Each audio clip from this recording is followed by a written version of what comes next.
This is a Samsung Galaxy S23 FE. In this video, you will see my full review of this mobile after using it for more than a week. The model I'm using is a 128GB internal storage with 8GB of RAM with an Exynos processor. During the offers time, I got this mobile for around 30,000 rupees on Amazon. I already provided the timestamps in this video in each department. You can rewatch again if you want any specific information about this mobile. If in case I didn't cover what questions you are having in your mind, feel free to comment, I'll reply to you. This Samsung Galaxy S23 FE comes with a 6.4-inch dynamic AMOLED 2X panel. This is a flat screen. You won't find any curves all over the display. Talking about the screen to body ratio, it's 83.2%, which is more for this price. You observe thick bezels all over the display that feels not premium in hands for some users. This panel is maximum supported for a 120Hz refresh rate. If you want, you can change it in settings. Talking about the brightness, it can touch a peak of 1450 nits in outdoor conditions. I used this indoors and outdoors. There is no issue with the brightness in the direct sunlight. The viewing angles are good, which is helpful for content consumption. And by the way, this is an HDR 10 Plus certified panel. Everything about this display is good. The touch and feel is smooth and fast. You won't see any lags or frame drops while using it.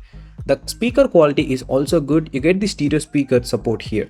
You get half sound from the top side and another half from the bottom side. Even you get the Dolby Atmos support in this mobile. Next, talking about the vibration haptics, it's good and amazing. You get the flagship level vibration haptics in this mobile. The typing experience is good and some games are supported for different vibration feedbacks according to the scene. There you can see its power. Talking about the protection, this display is protected by Corning Gorilla Glass 5. Overall, this display is good in real-time usage. The only problem I noticed is the thick bezels all over the screen. Now, talking about the cameras, this is the only mobile under 30,000 rupees price category from Samsung that supports 8K video recording. I'll tell you how good is this in the real-time scenario and whether it is practical or not to use across different platforms. On the back, we get 3 cameras. Out of that, the main one is a 50 megapixel. The second one is an 8 megapixel optical zoom lens and the third is a 12 megapixel ultra wide angle lens. The field of view of this camera is 123 degrees. On the front, it's a 10 megapixel camera. Talking about the photos from both cameras, daytime and nighttime conditions, they are pretty decent. If I want to pick one in between these two, I prefer daytime photos because they are more professional, clean and sharp with a lot of details. The nighttime photos are okay but not great. We get a lot of features in the camera app that includes nighttime photos, slow motion, time lapse, panorama and more. Not only that, in the gallery app we get a lot of features that include AI stuff as well. I already posted dedicated videos about this mobile for the categories of camera, gaming, battery and charging. You can find more things in those videos. The links are in the description box and also in the comment pinned section. Now talking about the video department, this is again the same as photos.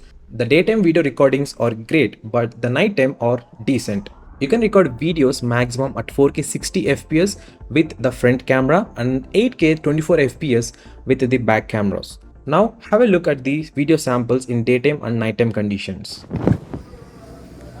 Hey guys, right now the video is recording in 8K 24 FPS. This is the maximum frame rate you can record in this mobile, and you can observe the stabilization as well as the audio quality, how it looks and hears like. If in case you want, you can zoom maximum to 6x in 8K video mode. This is going to be a good thing guys because 6x zoom is pretty cool. This is the video recording in 4K 30 FPS and you can observe how the sound quality as well as the video quality looks like. Also, I'm walking in my terrace. You can observe the stabilization as well. If you want, you can zoom from 0.6x all the way up to 12x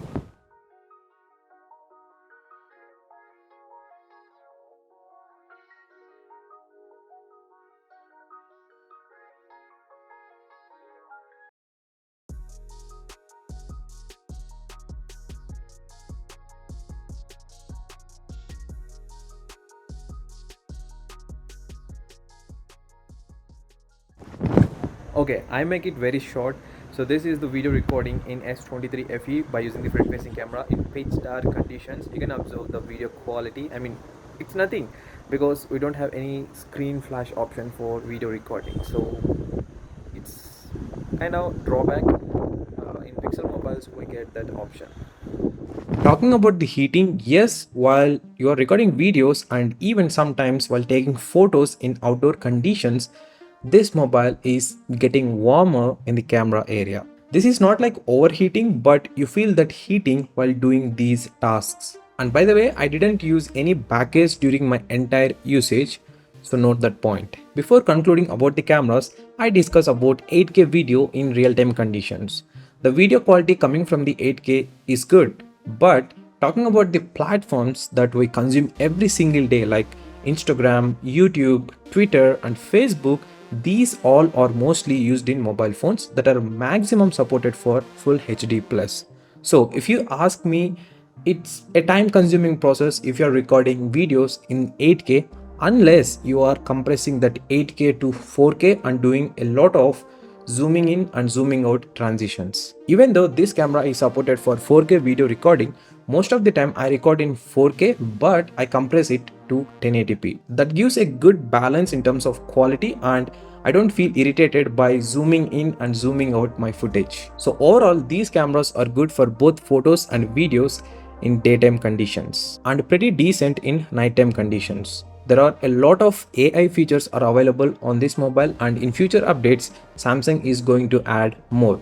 You can find a lot of videos on the internet about the AI stuff of Samsung mobiles. Talking about the build quality, this mobile entire frame is made up of aluminum. The back is made of glass and protected with Corning Gorilla Glass 5. Even the display is also protected with the same Corning Gorilla Glass 5. This overall design is flat and has no curves at all on the front and back sides. If you use this mobile without using any back case, you feel like a box shape you are holding due to no smooth curves on the back side. Look at the side by side of S20 FE and S23 FE. You will get an idea about this. In reality, using mobiles with smooth curves all over the edge on the backside is easy to hold and we can use it for a long time. The cameras on the backside are separated from each other and also they raise it a little bit than the back panel.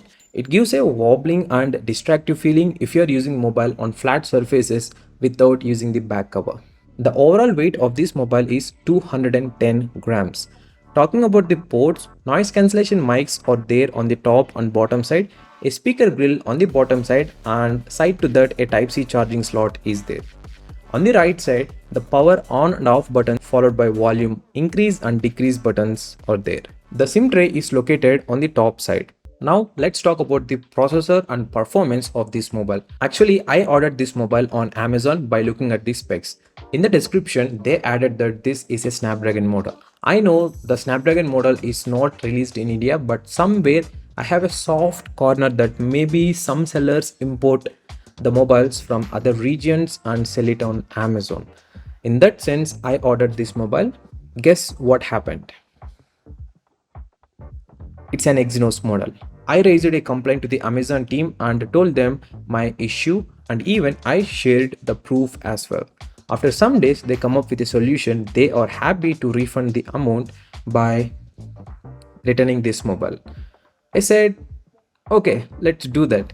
If you recall during my unboxing video, I shared about this and this is the solution I got from the Amazon team. This mobile right now in my hand has an Exynos 2200 processor. This is a 4nm build chipset.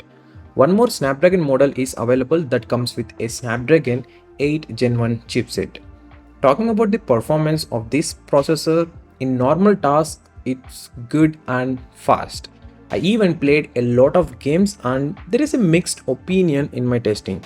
Every game performed great and I didn't notice major lags or frame drops in almost all games. But here is the thing, you notice a lot of heating issues no matter what type of game you are playing. During the normal usage, there are no heating issues at all. But if you use medium or above medium, from there you start observing the heating issues. During my camera testing also, I noticed a lot of heating issues, mainly while recording videos.